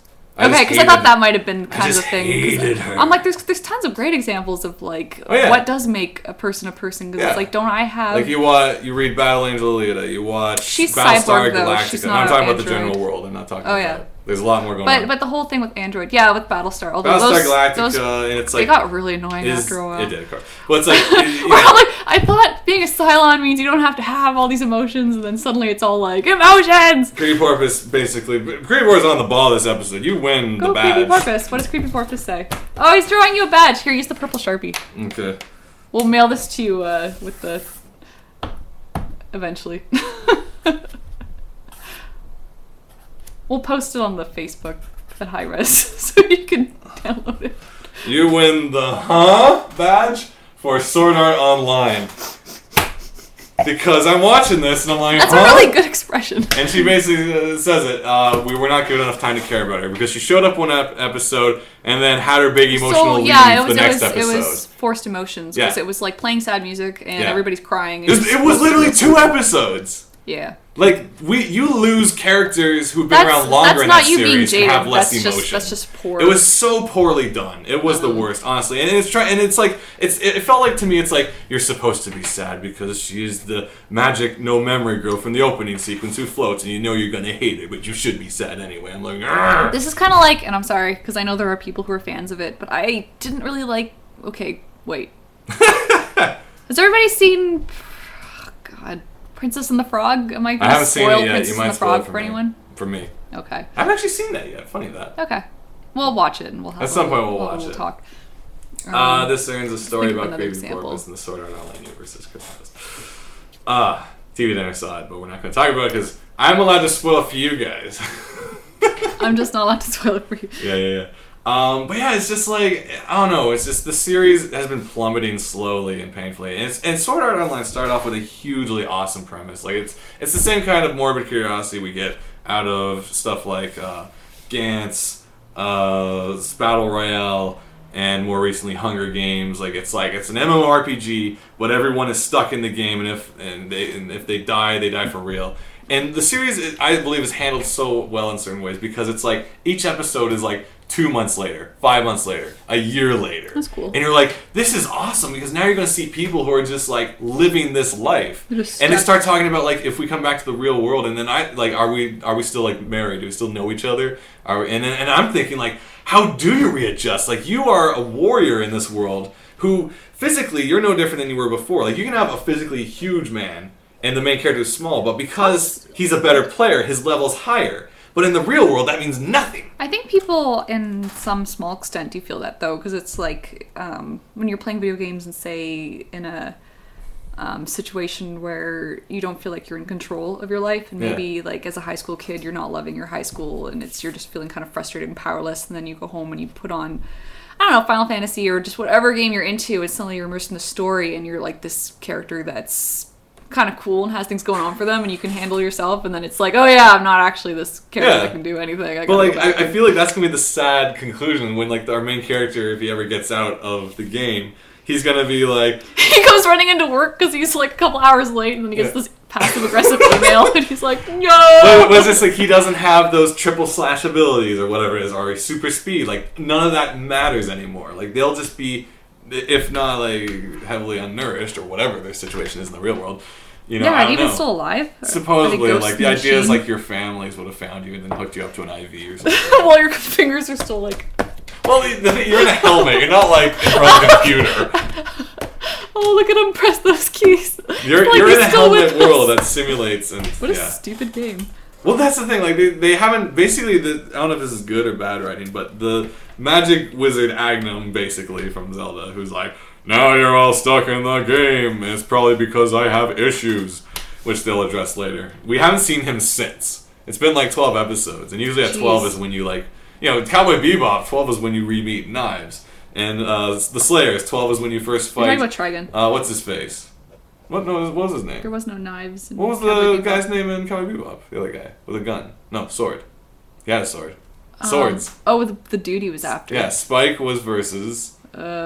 Why am I thinking Gravies? Gravies! Shoot, who's the bad guy in Cowboy Bebop? Vincent? No, that was the movie. Vicious. What a name. Vicious. But basically, in most anime, usually around episode 20, because it's a 24-episode series, you fart about the first few episodes, and then at 12 is when you finally get back on track. And you know, because the animation's really good suddenly, and you're like, oh. Yeah. Nice animation. Sorry, I just got to point to that quickly. Flux Fox commercial that kicked him out of this episode. It was Shaggy ramping up to a rant. Then it cut to people running out of their house, slamming the door, yelling, "Oh no!" That's pretty good. That's funny. That's good timing. But yeah, it's like but this show just hasn't gone back, and I think it's almost kind of cool because it's saying it's been like 2 years and they haven't seen the guy responsible for all this. That's scary. So you can bet they're going to be kind of pissy when they see him again. Unless there's some people who just love this world, like they're not going to get out. It's just like we're way into this. That is really frightening. And there's some really cool concepts in the series. There's player killers, which is like fiendish because that means you're actually killing people in real life. Yeah, because they just don't care. There's suicide. People are like jumping off cliffs and stuff like that. And it's it's a fascinating series, but it's getting weighed down by all these anime. I don't know if tropes is the right word, or just like anime, like typical plot points where it's like he's single, I think, and he saved me, I think. Oh, another girl likes him. I'll be cheering for you on the sideline. It's like. I'm like, what's so appealing about the main character? He's a Dorcas McGorcus, and he has a nice sword, but it's just like he's a jerk. He's got a nice sword. Yeah, I don't know. And it's just like everything. It feels like everything that happens is because it's all just so. Like nothing feels genuine in the series anymore. When at the beginning I'm like, oh, there's fear and there's this and that. But they were like, we need this to happen and this to happen. It's like, well, it's anime, so let's have the Hot Spring episode now. Alright, and I'm like, really? You had that option they have Hot Spring in these pixels? They didn't, I'm just kind of making that up. But the point is, it's that kind of thing. And do they play it where like they go into towns and people say the same thing again and there's NPCs, and there's like oh, events. blah, blah, blah, blah, and they just keep doing that again and again. And I think the culture in it's really cool too, because the idea is there's people who are fighting at the front lines. The front line is the highest level players who are at like, basically the premise is there's like 100 levels in this world. Not player levels, but like physical planes. Yeah. And you start off at one, which is like the Gatherer's Town or whatever, and then there's like Winter Place, and then Spring Place, and Holiday Place, and then Death Valley, and then more Death. Town. And the interesting thing is each level or so there's a boss that no one knows what their abilities are, so you need the strongest people to be at the front lines to fight them, and then I think since it's MMORPG, they regenerate, and to tell everyone else what to expect. Mm-hmm. And so there's people who are basically reporting what's coming up for you, and you better level up and stuff. But then there's other people who just live in the towns and sell armor and like forge and make food. Neat. And so there's like an economy, and there's like people like making livings and like marrying each other and stuff. And I think it's got a really strong premise, but it's just each of the more recent episodes are getting sloppy. And it's depressing because now it's just becoming .hack. That's too bad. It starts off really good.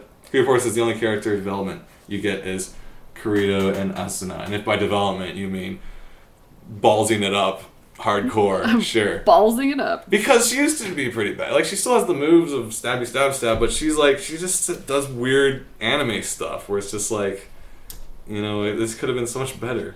And I'm not like downtrodden anime in general, but it's just all those typical female lead, girl. like basically take any girl from Love Hina and basically now make her more like Asuna, you know, or make Asuna more like her. I don't know. Love Hina had some pretty diverse characters, though. Yeah. As much as, I don't know, I used to get really frustrated by it because I was like, how many times can you accidentally rip a girl's shirt off? Yeah, even that starts happening. I'm just like, I want to punch that guy. She actually runs into... And I'm just this is the one. So she haplessly runs into him. Her fault. His hands happen to be there. And he's like, what are these? Because he's an idiot. And she's like, you're a pervert. And he gets punched. I'm like, well, that happened in every other show and just happened now for some reason. Is it weird that I find that, like, isn't that like an old kind of, I don't know, it feels kind of played. It is. And I'm just like, you guys, really? Like, you guys have the whole internet in the future you can reference in this series, but you're going back to the past. Old jokes, old plots, old awful, irritating, floating girls with no memories, and whisper and say things like, are you my papa? No! He was not. I'm happy she's gone. Spoiler! Jeez. Oh, man. Yeah, I don't know. But on the upside, the recent Gravity Falls was amazing. I haven't watched the Double new ones, Dipper. but Bam. I need to So good. find that site again because I tried to stream the second episode and I couldn't.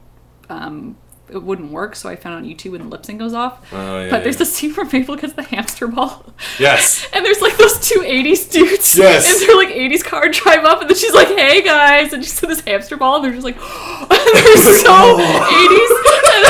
And the colors are horrible. Yeah. Like her ambition if she made $500, she'd buy a giant hamster ball. And there's like, she's in the shop, and there's another hamster and a hamster ball, and she's like, not so high and mighty now, are you? And the hamster's in shame. Like, Mabel is honestly the greatest. Gravity Falls. If you haven't started watching it yet, I cannot tell you how much more you should be watching it. It's honestly the funniest, well-written, best character, best animated show right now. I think there was something else that was making me just like crack up, but it's such a good show. It's so cute and funny. Random. I love it. It's so well done. I love it. This episode was Little Dipper. No, I said Double Dipper. That was the previous episode. So Little Dipper was this episode. Yeah, I caught myself. It basically, I'm not even going to spoil it because it's that good. Excellent. It ain't no Sword Art Online episode 6 through 11. You know what's also friggin' delightful? Which is an awful series. You lent me not Cheese Sweet Home. You lent me Yatsuba. Yes. The new one. And I was...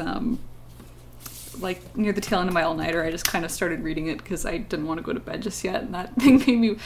It's the cutest thing ever. I just couldn't stop laughing throughout it all because there's just so many random silly expressions she makes all the time throughout it, just like her reactions to people and her facial expressions. I think the best moment was when she wanted to take photos of the bike man, and she's like, no, pose! And he's like doing this most awkward pose ever because she's trying to instruct him.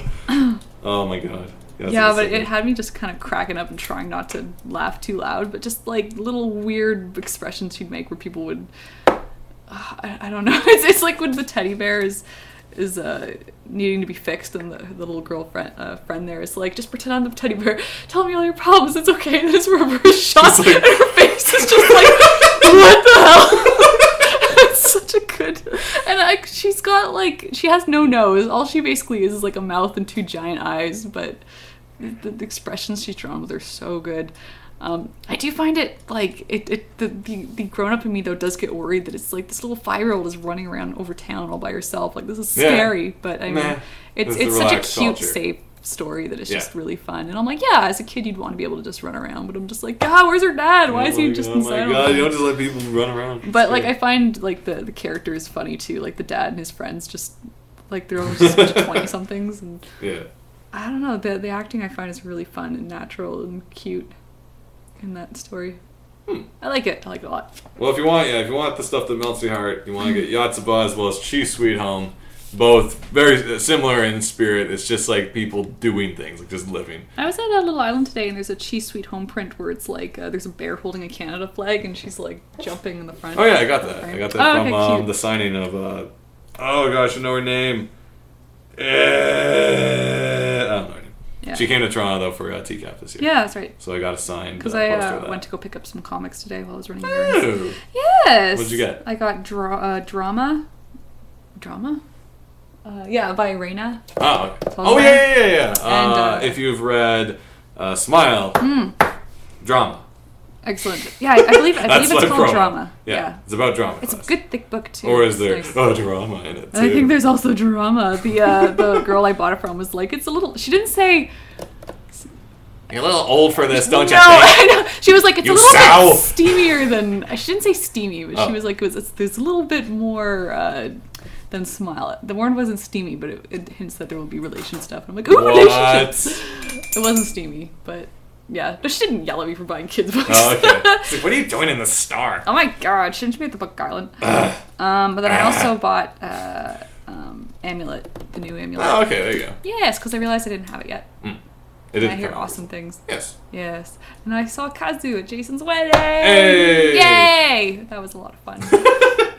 Well, if you want to wrap up with Jason's wedding stories, you can do that. Yeah, I've got nothing. So our lovely, wonderful friend Jason Caffo got married to the excellent Rachel. Mm-hmm. We stayed at their place last Comic-Con. Yes.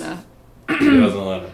And yeah, that was a lot of fun. Like super nice people, and Jason's the art director over at Bolt City, I think. He works on coloring Kazu's Amulet books, and he also colored our Slay Kingdom front cover. So these awesome covers are by Jason. And I was invited up to their wedding in Cleveland.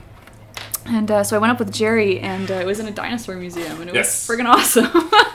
It was a dinosaur wedding. Yeah, it was the Natural History Museum. So you go in, and at the front where the wedding ceremony is being performed, it's like, you might have an altar in some places. This was like this friggin' raptor facing the audience, just all bones, like, nah! And so Jason and the groomsmen come out of this cool sci-fi planetarium hallway. That's cool. So that's where they tell me come there was out like of. smoke. No smoke. That would have been awesome. And then the girls come down the stairs to this side, so it's very pretty and lovely. And then they're coming through the cool sci-fi place. And then there was a woman playing piano, and she was sneaking in some anime theme songs and Star Wars and stuff like that through it all.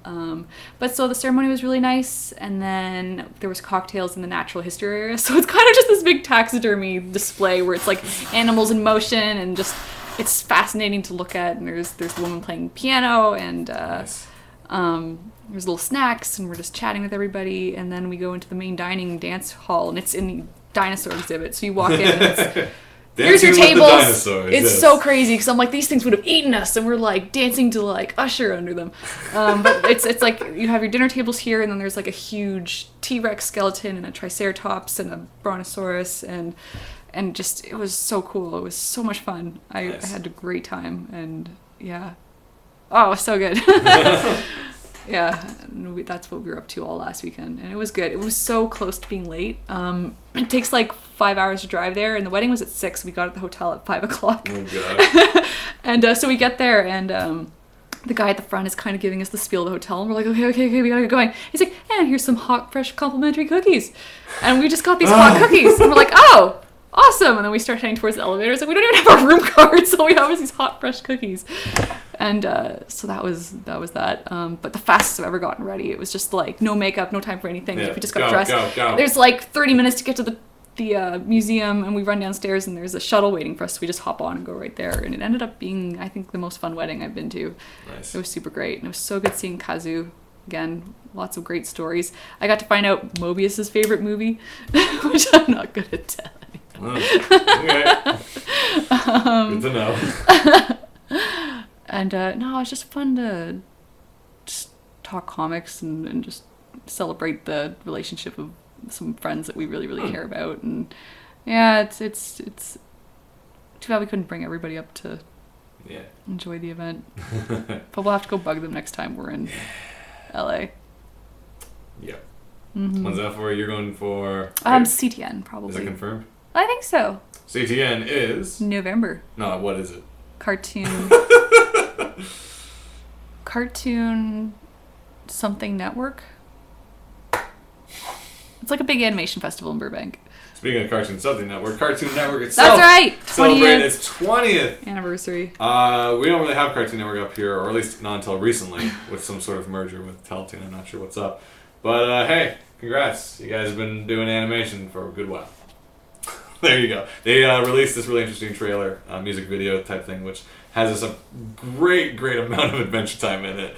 Like it has a lot of it. Yeah, like it just kind of stood out odd that there's so much of it, but it is like the most popular show I guess they have right now. But it's like, it starts off with Daffy Duck, and then there's like Powerpuff Girls and Dexter's Lab and regular show, and then it's just all Adventure Time for the rest of the video. Then Johnny Bravo shows up, you're like, yeah, it's been a while. I saw some Samurai Jack. Samurai Jack shows up really briefly. But it's like everybody's riding Rainicorn, and then it's like Rainicorn's the giant sun in the sky, and then is it just a big like F you to Nickelodeon or something? It's just like, you guys passed on the show celebration. Yeah. Because I always wondered about that. I don't know if anyone has like the details, or if it was ever like, or if there's no details at all. It's just how it worked out. But like, Adventure Time was originally a part of that Nickelodeon pitch thing, and I thought it was really well received, at least online. But the show ended up being Cartoon Network, so I don't know what happened. It's weird because the old, if you ever saw the pilot, that was, you know, what you doing, buddy? He's like, I'm on the internet. Beep beep boop beep, beep like beep that. Boop, beep. Very very interesting, but basically the perfect skeleton of what the show would become. But no, it didn't become a Nickelodeon show, so I don't know what happened. Who knows? It might not be any crazy story. Who knows?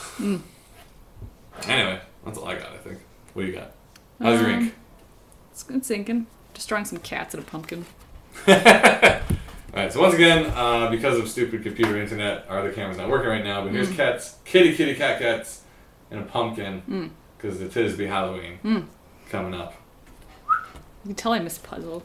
Gotta go visit her sometime. Just take the cat outside for a walk. Yes, damn, can we just take Puzzle for a walk? What's the date today? Today is, either way, the 8th is coming up.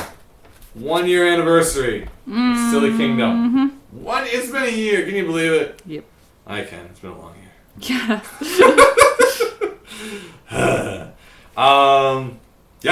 1 year anniversary of Silly Kingdom is coming up, so by the time you see this next episode, it's going to be Alan Grimrickshaw's 212th birthday. What do I know? If you want to celebrate Silly Kingdom, you can always send some delightful fan art. We can always post it over at sillykingdom.com. If you want to be like, hey guys, or amazing things and it's awesome. Or if you can spread the word, that's super awesome, because as of October 8th, we're going to drastically drop the prices of the digital and the book. We're going to what? We're going to drop it because it's been a year. So we're going to cut down the prices, so Silly Kingdom's going to be cheaper than ever. Yeah, digital's going to be 99 cents, and I'm not sure what we're going to make the book yet, but it's going to be a lot cheaper than what it is. It's time just to make sure everyone gets it. So tell your friends, if you got friends who enjoy Christmas and they want the gift that keeps on giving, you know, it's going to be on sale in a week. Or if you want to be one of the last people to pay full price, that's cool too. You know, because I can make a badge for that too. The full price badge would be perfect. Otherwise, you can find your copies of the print version over at sillykingdom.com. $10 at the moment. Digital's $4. 10 will be signed and shipped. It'll be great. Also, of course, it's not here, but there's Cautionary Fables and Fairy Tales is the other book. C F F T. Got it. I got it this time. Look for that over at Big Cartel. Get your copy. You can find our short story, Tatterhood, in there, which is always fun. What else we got announcements? Is there more announcements? What's coming up? Things. What's up? Anything? Well, I'm doing that contest, but I think I'm going to launch it on the 8th instead of... Because I just haven't had time to do anything. Right. We'll be launching, the contest I kept talking about, where you can win yourself a copy of Cautionary Fables and Fairy Tales, Silly Kingdom, and Flight, just 8 or 7 of it? 8. 8. You can get all that. All you gotta do is go over to the Silly Kingdom. No. Jen Hannigan's Facebook page. You gotta go over there and like it. If you already liked it, you already entered. You can tell your friends to like it too. As I say, may help or hinder your odds. Maybe if they like it, then your number gets pushed closer to the winner. Who knows? Who knows? But you can get all that random. signed and what? Yeah, but consider... Alright, let's say... like if you were originally number 13. Let's say there's 10 people, and one guy's going to be number 3. But then like an 11th person showed up. You know what though? If your friend I don't know wins, if that then you guys works. get to share the book, and There you go. you can ask to borrow it and read it. Tradesies. But if you want all that for absolutely free, do like the Facebook page. Facebook page is also where you're going to find most of the recent information. Yeah, right now we mostly just post show stuff, but we Yep. will be posting more comic news and comic updates Yep. there. Although I won't be posting art updates there because it's like I'm just posting the same doodles I'm posting everywhere else, I think. So there's going to be some more Unity coming up. Don't worry. There'll be links and everything. yeah, like I've got an album for things I sketched during the show, so Yes. I'll put some of that up, but it's not going to be like, oh god, she's posting art all the time, which I never do anyway because I'm so busy. But yeah, Shanahannigan's Facebook is where you want to be if you want to see what we're up to. Where we're going to be, conventions and stuff like that. If you want more up-to-the-minute details, you can always follow the Twitters. We got Shaggy Shanes. We got Katie Shy. Yes, right. Tumblr, pretty much the same deal. Yes, sir. As I tell everyone, I tend to post different things on each. Like the Twitter is usually more thoughts and events. The Tumblr is more of like videos. I find that I think you guys might be interested in. So if you subscribe to my Tumblr, you'll get yourself some animations, some funny stuff, some weird stuff, some photos. Yeah, my Tumblr is pretty similar to my Blogger. My Blogger might have more art because I tend to put more life drawings and doodles up there, but my Tumblr will have random reblogs and art and stuff like that. So yeah. What else can you subscribe to? What else can we get you guys on? There should be new episodes of Talking to the Camera coming up. I've just been delayed because I'm focusing more on writing these days. But I'm going to do maybe 3 more before I officially close the season again for a while because there's other stuff I got to get done. There might be comic news coming soon. We'll tell you guys what's up. Oh yeah. Yes. Nothing yet though. Haha. Anything else? You guys got anything you want to share? What's up? Yeah, what's going on in the chat? Otherwise, I'm going to slowly reach for the pen. The pen that ends all programs. Dun dun dun dun dun dun dun dun. No? No? Well, you guys had a chance. We're usually on 7:30s. No, we're not. Yeah, Sometimes. I find all right. usually we've been either on 7:30 on Wednesday Eastern or 9. It's most likely going to be 9 these days. We run Robin saying I'm writing a book. And TV says I'll miss you. I'll miss you guys too. Until next week. If you're Canadian, have a good Thanksgiving. If you're not Canadian, come over to Canada. Get some Thanksgiving. Yeah. Right? Right. Ciao. Alright, see you guys. Be productive. Yes. And all that.